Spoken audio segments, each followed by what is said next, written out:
I was asked to get up and tell a little story from my life, from my background, that would exemplify one of the values of the Graziadio School of Business. And the four values we have are integrity, compassion, courage, stewardship, and of course all our recipients today have exhibited these to an exemplary level. So I was asked to tell a story about one of those. I picked the one at the top, integrity. And I think we can all come up with our different definitions of integrity, and I borrowed something that I saw in one of the top management journals in the world. I think this hopefully works.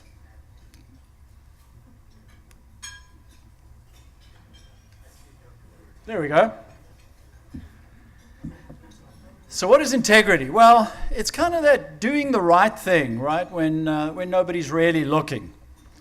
There we see this little chap over there standing in the right place, and unfortunately it says, it doesn't matter that you never got caught, right? Because someone else has seen anyway, right? So, given we're a business school, I thought, well, let me put a matrix up there. We all, we need a matrix, right? We've got to have some scholarly component to the day's proceedings. Now, I found this little matrix which talks about the moral manager and then the moral person, right? And I think we've encountered all of these categories before.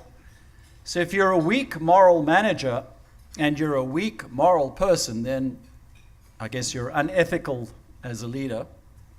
But sometimes you can find a weak moral person who portrays an image of being a strong moral manager, right? But ultimately, it's kind of not sustainable, and that's a little hypocritical, right?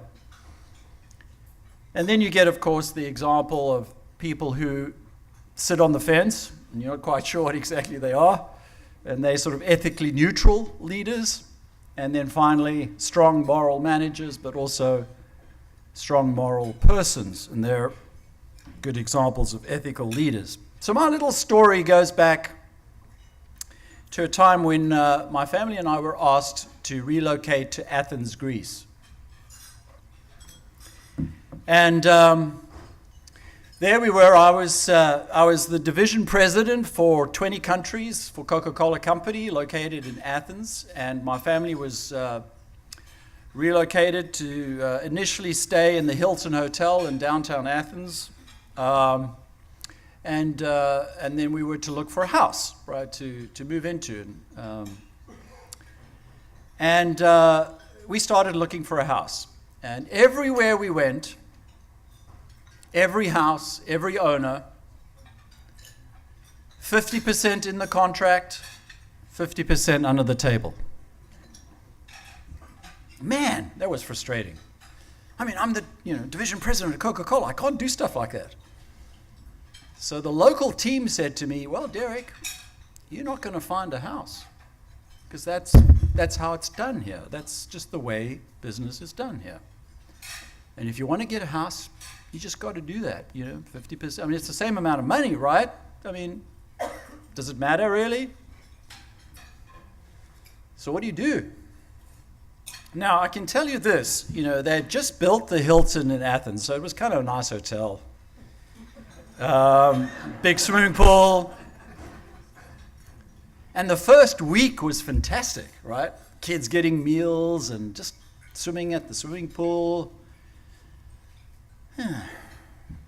Week 3, week 4. If any of you have stayed in any hotel, no matter how nice, for a protracted period, I mean, it really, really gets to you, right? How about 4 months? Couldn't find a house.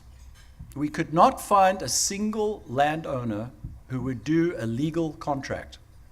All of them, 50% in the contract, 50% under the table for tax reasons. What do you think's happening by now? So you're the new head honcho, right? You're the leader of the team. They're watching, right? They're watching very closely. Deryck, you're not going to find a house. Come on. The kids, they can't stay in the hotel. Where are you doing your laundry? Come on, just do this thing. So eventually, we find a judge who owns a house, a nice house. That's the house over there. Same thing. 50% in the contract, 50% under the table. By now we're desperate, right? I think it's 4 months or something like that, a really long time. And then we came up with a creative idea.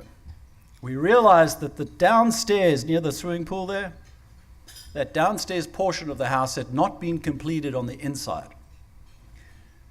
So we came up with this creative solution. We signed a rental contract for the upper portion of the house, and we gave a lump sum for him to restore the inside of the downstairs area, and I got it all approved and blessed by Atlanta, the headquarters. But that was a sort of creative solution, and totally got the same amount of money, but then it was up to him which contract to declare. But at least we did it in a creative way.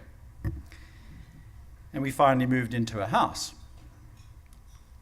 So, I think all of us have faced these kinds of little moral dilemmas, little ethical dilemmas. And my lesson from this was the following, that the moral person is always prior to the moral leader.